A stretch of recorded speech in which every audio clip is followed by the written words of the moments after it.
ზეამოსვლას იწყებს. სხივები ნელ-ნელა თავს აღწევენ გრუბელთა ქარავანს. ცდილობენ სითბო და სინათლე გადმოღვარონ მიწაზე. სწორედ ამ საოცარ დილას დიდი ხმაური ატყდა წიწილაშვილების უბანში. ივლიონე, გაიქეცი შენს ძმასთან წისქვილში შეატყობინე. ზისადარი ბიჭი დაიბადა, ჩქარა, შინ მოდი. ივლიონე მაქსიმეს უმცროსი ძმა იყო, თითქმის მისი უფროსი ვაჟის თაობა. ამიტომ თავისებურად ბავშვურად ყველაზე მეტად მას უხაროდა ძმისშვილის დაბადება. გული ამოვარდნაზე ჰქონდა, როდესაც წისქვილთან მიირბინა და აქოქინებული ხმით ნაწყვეტ შეატყობინა ახალი ამბავი. ფიცხელი კაცი იყო მაქსიმე. მეორე ვაჟის დაბადებით გახარებული რამდენიმე წუთში ახლად ნამშობიარე მეუღლესთან გაჩნდა. ბიჭუნა ხელში აიტაცა და ხმამაღლა ყველასათვის გასაგონი ხმით შესძახა. ამ ბიჭს ლევანი ჰქვიაო. მინდვრები, ქართლის მინდვრები, შედები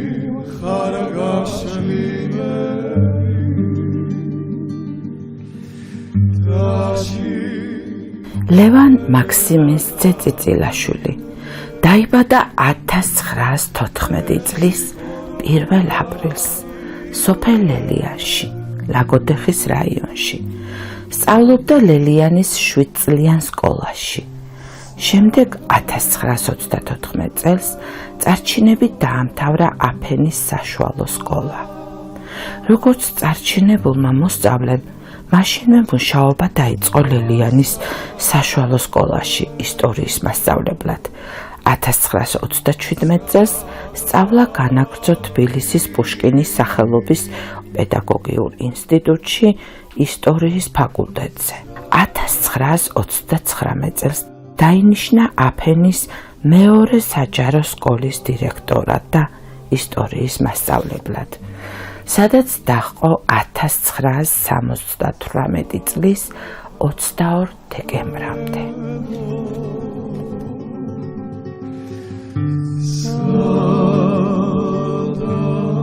მაშვილური მოპყრობა ჰქონდა ყველასთან, მასწავლებლებთანაც, მოსწავლეებთანაც.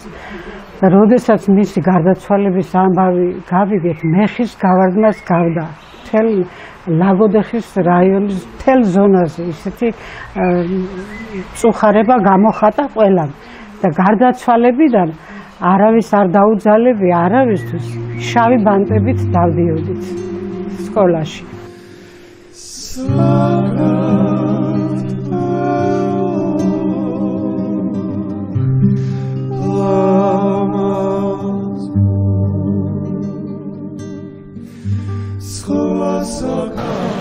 ბატონ ლევან მაქსიმეზე წიწილაშვილზე ძალიან ბევრი რამ შეიძლება ითქვას. პირველ რიგში რა თქმა უნდა დავიწყოთ იქიდან მისი პიროვნული თვისებები. უაღრესად თბილი, თავდაბალი, სიყვარულით აღსავსე პიროვნება. სოფელში უყვარდა ყველას აბსოლუტურად დიდს და პატარას. ძალიან კეთილი პიროვნება მზადდებოდა ბატონი ლევანი.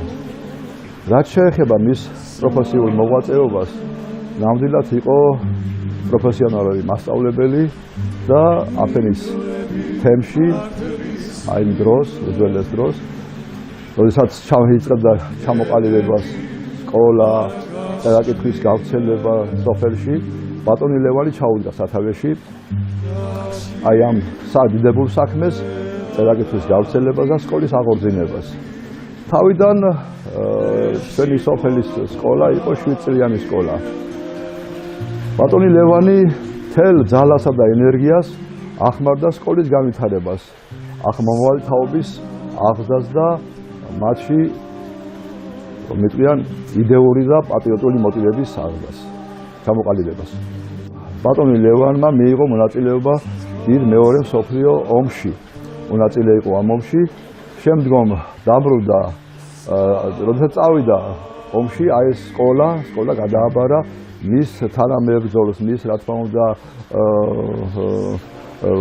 მოახლოეს მასწავლებელს პეტრე მაჩაიძეს, რომელმაც გააგრძელა ბატონი ლევანის დაწყებული საქმე. მხოლოდ დაბრუნებული ფონდ დაბრუნების შემდეგ ბატონმა ლევანმა კვლავ გააგრძელა სკოლის დირექტორობა, ჩაუდგა სათავეში სკოლას და სიცოცხლის უკანასკნელი დღემდე იყო სკოლის დირექტორი. მე უნდა აღვნიშნო, რომ ჩემი მასწავლებელი იყო, მე თვითონ განათლებით ისტორიკოსი ვარ და შემაყვარა ისტორია და სწორედ მეც აი ამ გზას გავყევი და ბატონი ლევანის დიდი რა თქმა უნდა მადლობელი ვარ აი ამ მხრივ. მასწავლიდა მე-6 კლასში ძველი მსოფლიოს ისტორიას, უძველესი რომის, ეგვიპტის და საბერძნეთის ისტორიას. რაც შეეხება მის მოღვაწეობას, ესე იგი იყო ძალიან პატივსცემდნენ აფენის თემში, დიდ პატივსცემდა რა თქმა უნდა, არა მარტო მოსწავლე ახალგაზრდობა, არამედ მთელი მოსახლეობა, თავისი ესე იგი პატიოსნებით, თავისი წესიერებით, თავისი დიდი სიყვარული და თავდაბლობით. ბატონი ლევანმა მართლაც დაიმსახურა პატივისცემა, სოფლის პატივისცემა. აი ესე გააგრძელა მთელი ცხოვრება, სანამ შეძლო მან ეს მოღვაწეობა ამ სკოლაში გადათვალებამდე და სოფლის მოსახლეობა, ბავშვები, ახალგაზრდობა მადლიერი არის ბატონ ლევანის აი ამ დიდი დამსახურებით და საქმიანობით.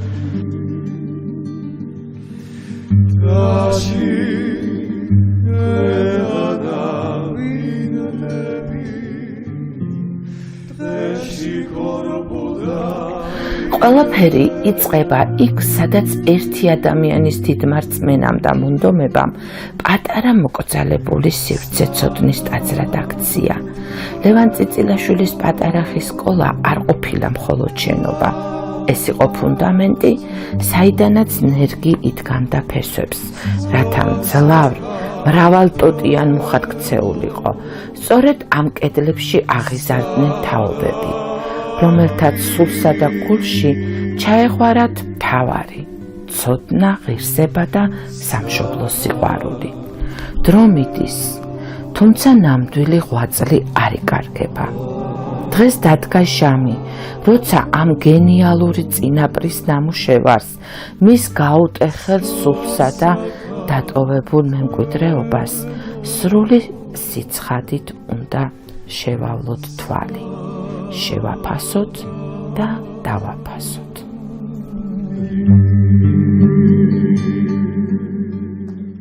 განსაკუთრებით დიდი პატივია ვისაუბრო ლევან წიწილაშვილის შესახებ. ბავშვობიდან დღემდე ვიზრდებოდი ისეთ გარემოში, სადაც ლევან დირექტორს ყველა ყოველთვის დიდი სიყვარულითა და პატივისცემით მოიხსენებდა. სწორედ მან ჩაუყარა საძირკველი იმ დიდ საქმეს, რასაც განმანათლებლობა ჰქვია და აფენის თემში შექმნა საგანმანათლებლო კერა, რომელიც აფენის ნომერ 2 საჯარო სკოლის სახელით დღესაც წარმატებით აგრძელებს მოღვაწეობას. მოხარულები ვიქნებით, როგორც ამ სკოლის მასწავლებელი, როგორც ერთი რიგითი ახალგაზრდა, რომელიც აფენის თემში ცხოვრობს, თუ ლევან წიწილაშვილის სახელობა მიენიჭება სკოლას და ამით ერთგვარად ვალს მოვიხდით მისი ნათელი ხსოვნის წინაშე. ეს ჩვენი ვალია, რათა მომავალმა თაობებმა იცოდნენ იმ დიდი ადამიანების შესახებ, რომელთაც დღევანდელი დღე დღემდე მოიტანოს.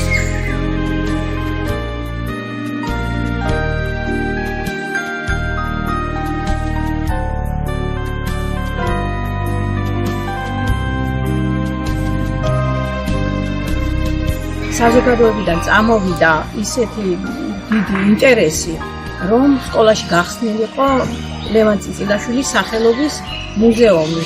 რა თქმა უნდა, მე დიდი სიხარულით შევერთდი ამ იდეას და მოხარული ვარ, რომ ჩემი თანამონაწილეობით მოხდა აფენის 2 საჯარო სკოლაში ყოფილი დირექტორის ლევან წიწილაშვილის სახელობის მუზეუმის გახსნა. სოფლის მკვიდრი მე არ გახლავართ, მე ამ სოფლის რძალი ვარ, მაგრამ ჩემი მეუღლე, ჩემი მული სწორედ იმ პერიოდში სწავლობდნენ სკოლაში, როდესაც ბატონი ლევან წიწილაშვილი იყო სკოლის ხელმძღვანელი და მას ძალიან დიდი ღვაწლი მიუძღვის სკოლის დაარსებაში, მის განვითარებაში და მე მოხარული ვარ, რა თქმა უნდა, რომ ჩემ პერიოდში და ჩემ შემდგომ პერიოდშიც გრძელდება მის მიერ დაარსებული, ჩამოყალიბებული ტრადიციები. როგორც ახალგაზრდა ხელმძღვანელის მეტი პასუხისმგებლობა გააქვს, გააგრძელო ხელმძღვანელობა და მოღვაწეობა, რომ გადავხედავთ წარსულს, ისეთი ღვაწლმოსილი დირექტორი იყო, როგორც ლევანი წინწილაშვილი და ისეთი ღირებულებების მატარებელი იმ დროისთვის და დღევანდელ დროში შეინარჩუნო და განავითარო, ეს მნიშვნელოვანია და ერთგვარად პასუხისმგებლობა და პატივია ეს.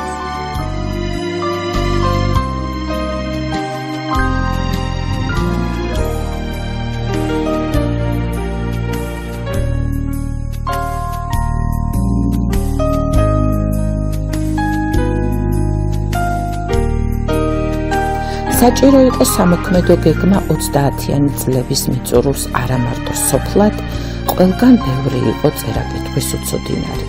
ამიტომ ამოქმედდა სახელმწიფო პროგრამა. ამას გაცხოლა სჭირდებოდა. უფროსი თაობის ადამიანებისთვის უბნების მიხედვით გარკვეულ ოჯახებში საღამოს მეცადინეობები ტარდებოდა პედაგოგების მიერ. ეს კარგი, მაგრამ ახალგაზრდა დირექტორს სხვა უფრო მნიშვნელოვანი მიზნები ჰქონდა. მას შინაგანი ხმა ჩასძახოდა. თუ გძინავს, უნდა გაიხვიცო. თუ ღვიძავს, არ უნდა დაიძინო. უნდა იმოქმედო. საქვეყნო საქმე ასე კეთდება. ქვეყანას უპირველესად განათლების შუქი სჭირდება. სხვანაირად ვერ აშენდება. პირველივე წერს კარგად განჭვრიტა სწორი მომავალი და მიზანიც დაისახა. სოფელში მოზარდი არ უნდა დარჩენილიყო სასკოლო განათლების გარეშე. მოსწავლეთა რაოდენობა სკოლას არ აკლდა, მაგრამ ისეთებიც იყვნენ, რომლებიც სკოლაში ართო ვერ დადიოდნენ. ახალგაზრდა კაცისთვის უპირველესი გამოწვევა სახეზე იყო. მისვლა, კარდაკან სიარული, მოსახლეობის პრობლემების ერთობრივად მოგვარება. ძირითადად მისი ინტერესი ეხებოდა იმ მიზეზების ძიებას, თუ რატომ არ დადიოდნენ უკვე სასკოლო ასაკის ბავშვები. ეს მისი პირადი ინიციატივა იყო. მე-20 საუკუნის 30-იანი წლების მიწურულია. რეპრესირებულ გამოვლილ ქვეყანას უჭირდა სწორი გზით სიარული. განათლებულ ეროვნული იდეებით გულანთებულ ადამიანებს დიდი მისია ჰქონდათ, მაგრამ ამავე დროს სიფრთხილეც უნდა ემოქმედათ. ყოველი ნაბიჯი აეწონ დაეწონათ. ეს კარგად ესმოდა 25 წლის დირექტორს, მაგრამ მაინც ჯიუტად მიიწევდა წინ. ყველაფერი კი ასე დაიწყო. გვერდში ამოიყენა მასწავლებლები. უბნების მიხედვით გაარკვია იმგვარი ოჯახები, რომელთა შვილები სკოლის მიღმა დარჩენილიყვნენ. პირადად მიდიოდა მათთან ოჯახში. თან ახდა უბნიდან ერთი პედაგოგი. ესაუბრებოდა ბავშვებს იმაზე, თუ რაოდენ ნათელ მომავალს უმზადებდა მათ სასკოლო განათლება.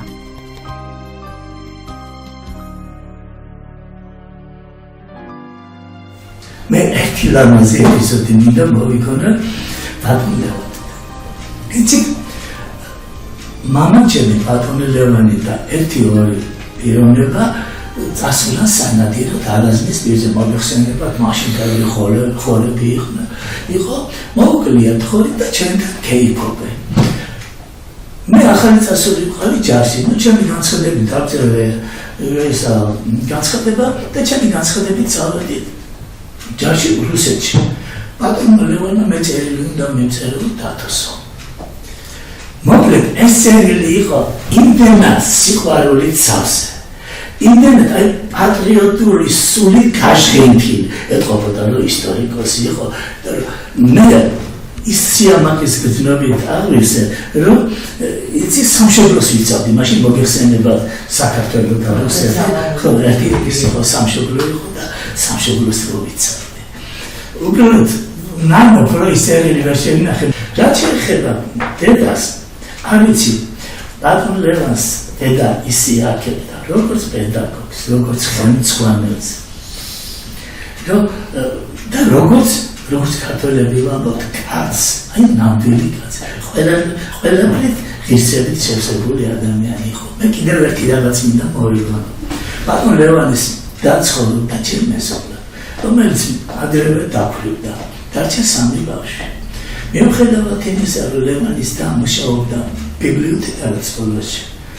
ბატონი ლევანი არ ვიდოდა კვირა რომ ბავშვები არ ენახლებოდა მოსულიყო. ნუ რა თქმა უნდა, მაშინ ხეცარი არასდროს მიდიოდა კამპიუტერით და რაღაცების კონტრ ბავშვებს.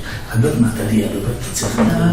მოკლედ თუ რამის მოგონება შემიძლია, ყველაფერი კარგად ერთიანი გამოფენა მოგუძღენით ბატონ ლევანის ხვაძას და ამ სკოლის დაარსებას და მე სიამოვნებთ ალბათ შვილიშვილმა განახათ ფოტოც როგორი იყო სკოლა და ბატონ ლევანის გარდაცვალებამდე როგორი გახდა ეს პატარა ოროთახიანი სკოლა.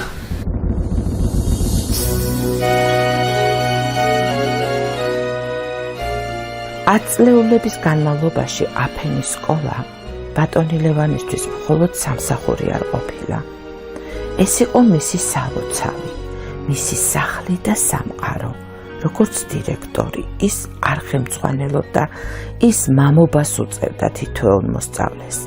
მეგობრობდა მასწავლებლებთან და აგურ-აგურ აშენებდა არა მარტო კედლებს, არამედ მომავალი მოქალაქეების სულს. ის იყო კაცი, რომელიც ზრუნავდა იმაზე, რომ არც ერთი ბავშვი არ დარჩენილიყო სინათლის მიღმა, რომ ყოველ მათგანს ეპოვა საკუთარი გზა ცხოვრებაში. მისი დაუღალავი შრომით აფენის სკოლა იქცა ცენტრად, სადაც ღირსება და განათლება ერთმანეთს ერწყმოდა. დრო გადის, თაობები იცვლებიან, მაგრამ ბატონ ლევან წიწილაშვილის მიერ დათესილი მარცვალი დღესაც იღებს ნაყოფს. მისი ღვაწლი ჩაუქრობელი ვარსკვლავია, რომელიც მუდამ გაანათებს იმ გზას, რასაც ადამიანობა და თავდადება ქვია.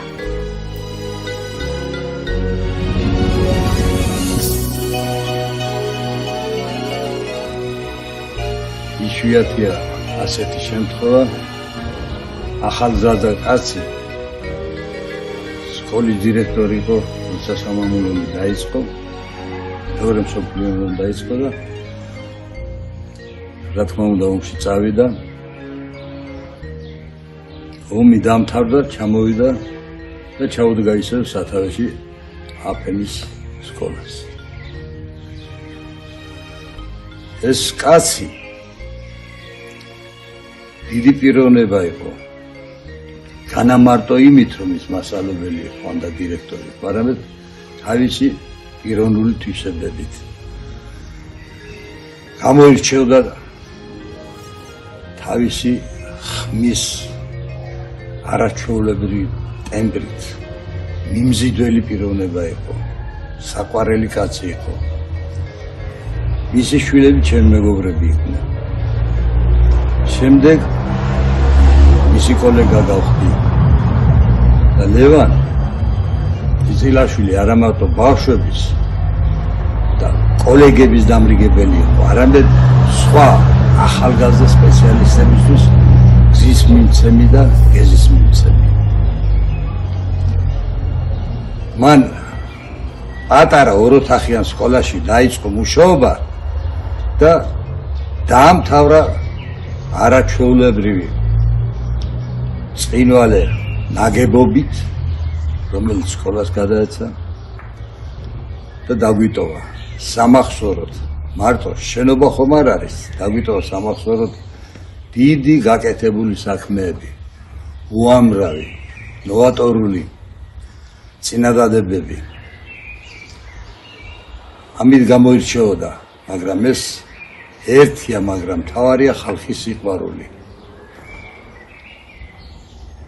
ყველას მამა იყო, ყველა ძმა იყო, ყველას მეგობარი იყო, მთელი სოფლისა. რამდენი გზასაცდენილი ბავშვი მოიყვანა სკოლაში და გზაზე დააყენა. მოგეხსენებათ, ომის შემდგომი წლები როგორი იყო, დაობლებული გოგო-ბიჭები სკოლისკენ აღარ იხედებოდნენ. თვითონ მიდიოდა ოჯახში და თავისი რაც შეეძლო იმ რესურსებით ეხმარებოდა, რომ სკოლაში ევლოთ და განათლება მიეღოთ. მე ერთი რამ მინდა ვთქვა. ლევანის სახელობის სკოლა არის ის უკვე სახალხო სკოლა არის და ხალხის სიტყვა არის რომ ლევანის სკოლა სად ცხოვრობ ლევანის სკოლასთან ახლოს. ვინმეს თუ აინტერესებდა რაღაც მieნიშნებინა, ვინმეს აი ლევანის სკოლა რომ არის, იმის ცოტა იქით გაივლი და მიხვალ ლევანის სკოლასთან. ლევანის სკოლიდან აქეთ წახვალ და იქ მიხვალ და ასე შემდეგ და ასე შემდეგ. ერთ სიტყვით დიდი სიყვარული დაიმსახურა მკაცმა. არა მარტო აფენში სადაც მუშაობდა, არა მარტო რაიონში, მთლიანად ქვეყნის მასშტაბით. ღირსეული კაცი. ლევანის სახელობის სკოლა ამჟამადაც არის, მაგრამ დადასტურება უნდა ფურცელზე ხელის მოწერით და ბეჭდით. ჩემი წინადადება ასეთი იქნება და მე მგონი ეს გაკეთდება.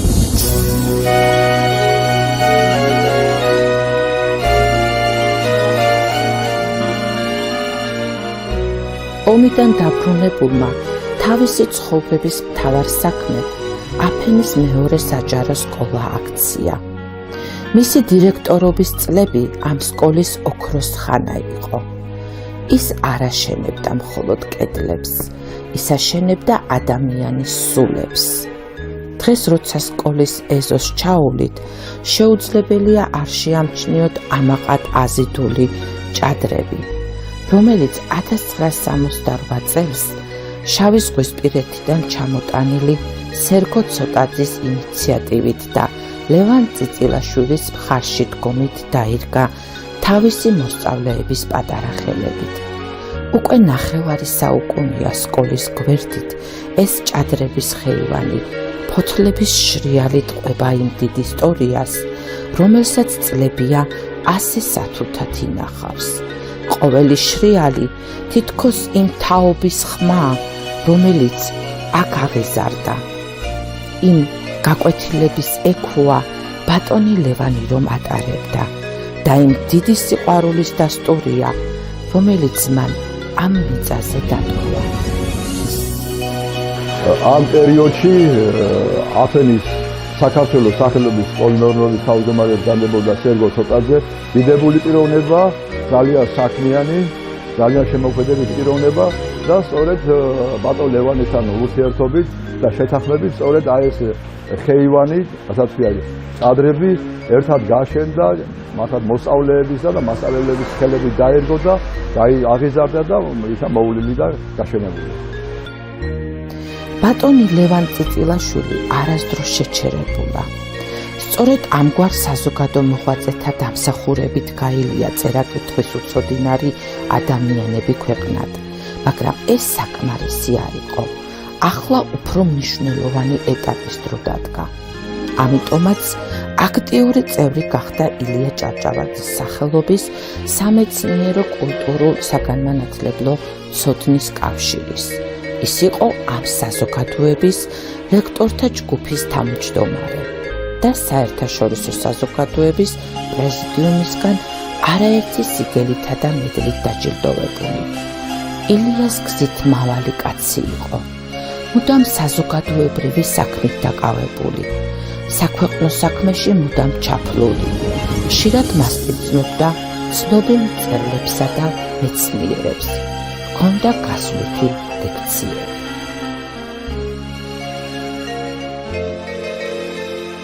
ბატონ ლევან წიწილაშვილის შესახებ ჩვენ საკრებულოზე ჰქონდა მსჯელობა, იქიდან გამომდინარე, რომ მოგმართა სკოლა, რომელსაც მიმართეს თვითონ მოქალაქეებმა და ჰქონდა სკოლის სპეცსაბჭოს ამაზე განხილვა და მერე მოგმართეს წერილით, რომ დარქმეოდა ბატონ ლევანის სახელი აფენის ნომერ მეორე საჯარო სკოლას.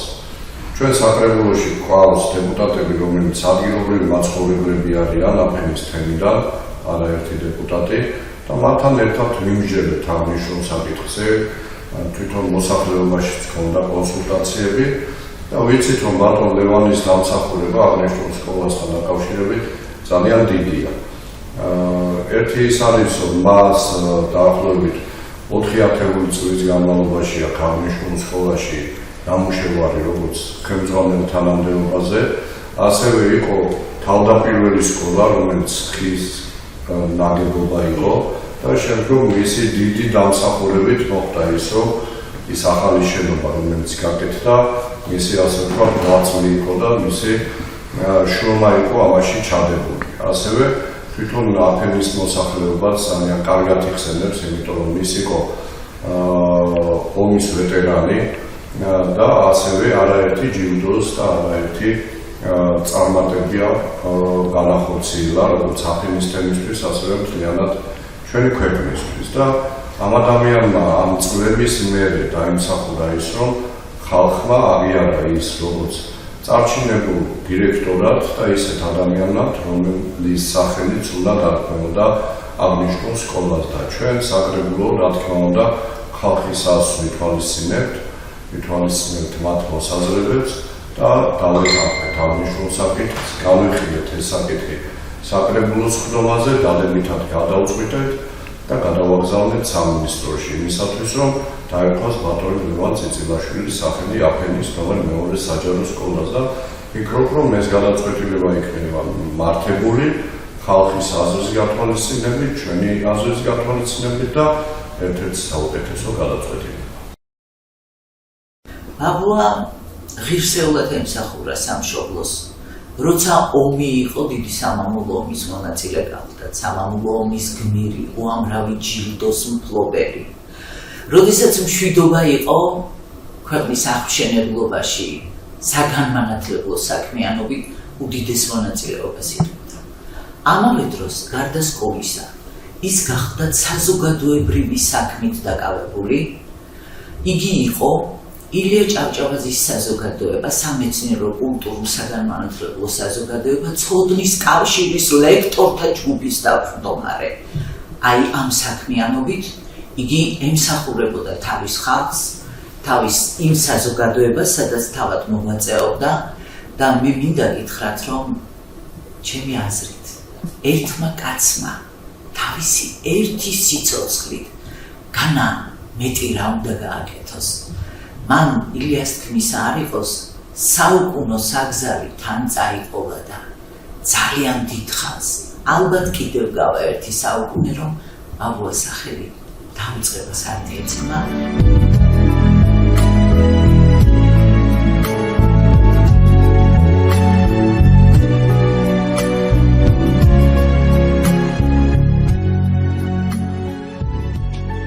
სახელოვანი ბაბუის სახელოვანი შვილიშვილები და მათი შვილები ამაყად იცავენ ლევან წიწილაშვილის სახელს. მისი შვილიშვილი ნინო მის ნაკვალევს გაჰყვა და პროფესიით ფილოლოგია. ნინოს ძმისშვილი გაგა იტალიაში მოღვაწეობს.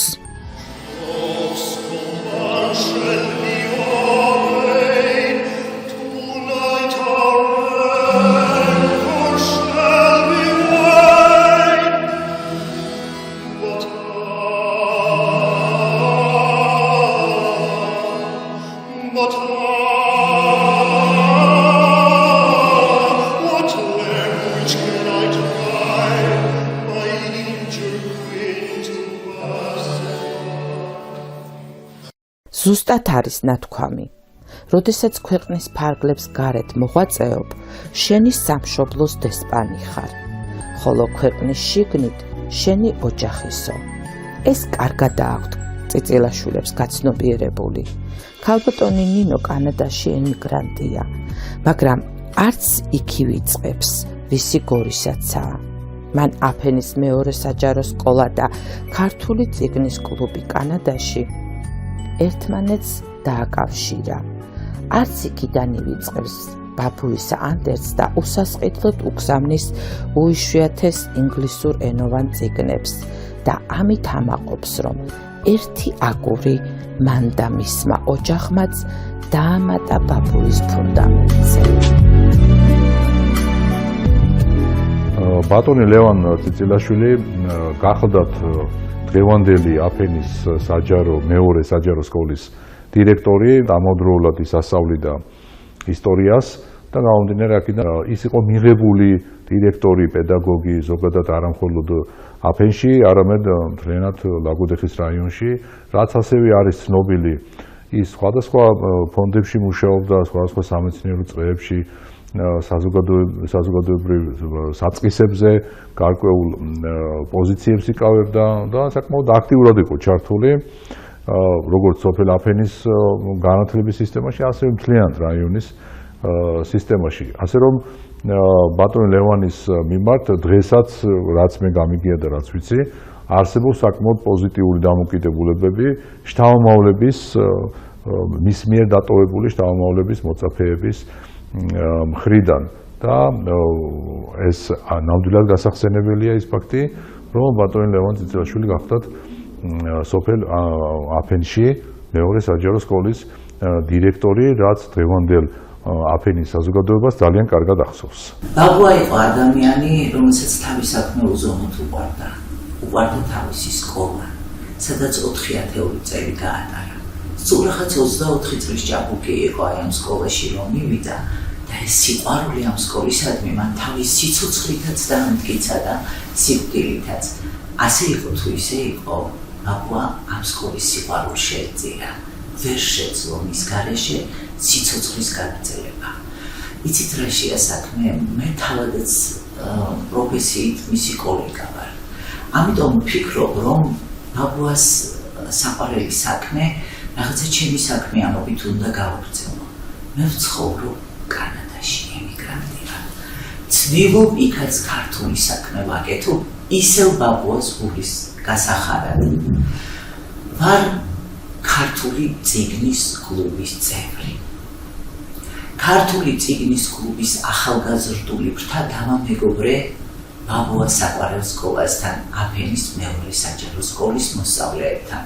გვაქვს დრო და დრო ჩართვები, ლექციები, სულ რამდენიმე ხნის წინ მქონდა პატარა პრინცის გარჩევა, საოცარი იყო ბავშვების ჩართვა, ძალიან დიდი სიყვარულით გაეცნენ ერთმანეთს. ამასთანავე დრო და დრო ქართული წიგნის კლუბი აფენის მეორე საჯარო სკოლას ამარაგებს წიგნებით. ჩვენ უგზავნით მან წიგნებს, გეგმავთ კიდევ ჩემი ჯგუფის წევრები ამ ზაფხულს ჩამოვლენ შეხვედრა სკოლაში და ისინი ჩამოიტანენ კიდევ ისეთ ინგლისურ წიგნებს, რომლებიც არ იშოვება საქართველოში.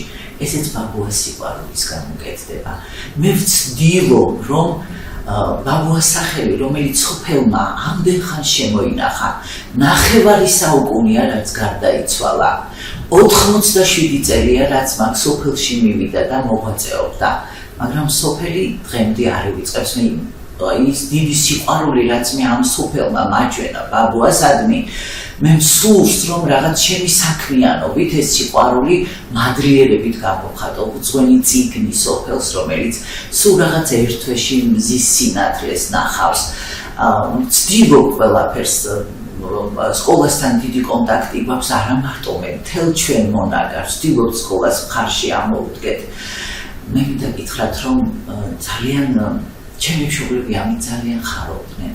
უამრავ ინფორმაციას მაწვდიდნენ იმისათვის, რომ წიგნი შემევსო და დამეწერა. დედა აღარ მყავს, მაგრამ მამას ვაბედნიერებ აი ამ ლამაზი საქმიანობით და იმედია, რომ მამა მაინც მოესწრება აი ამ წიგნის დასრულებას. უბრალოდ დაგვეჭვდეს გამოცემას. ადამიანი, რომელმაც ამდენი წელი ერთი და იმავე სკოლაში იღვაცა. ადამიანი, რომელმაც სიყვარულის მეტი არაფერი დატოვა იმ სამყაროში, სადაც დადიოდა, სადაც მოღვაწეობდა, ღირსია, რომ არ დავიწყებას მიეცეს. მე მჯერა, რომ ადამიანთა გულები ანიჭებენ მარადისობას. არსებობენ ადამიანები, რომელთა ფიზიკური წასვლიდან 10 წლეულები გადის, მაგრამ მათი სახელი დროის დინებას არ მიაქვს. პირიქით, უკვე ნახევარი საუკუნეა, რაც საზოგადო მოღვაწე, სამამულო ომის ვეტერანი და აფენის მეორე საჯარო სკოლის ლეგენდარული დირექტორი ბატონი ლევან წიწილაშვილი ფიზიკურად აღარ არის ჩვენს გვერდით. თუმცა მისი ხსოვნა დღემდე უცვლელი სიყვარულითა და მოკრძალებული პატივისცემით ცოცხლობს, რომელსაც შეფასება და დაფასება სჭირდება სახელმწიფოსგან. Საქართველო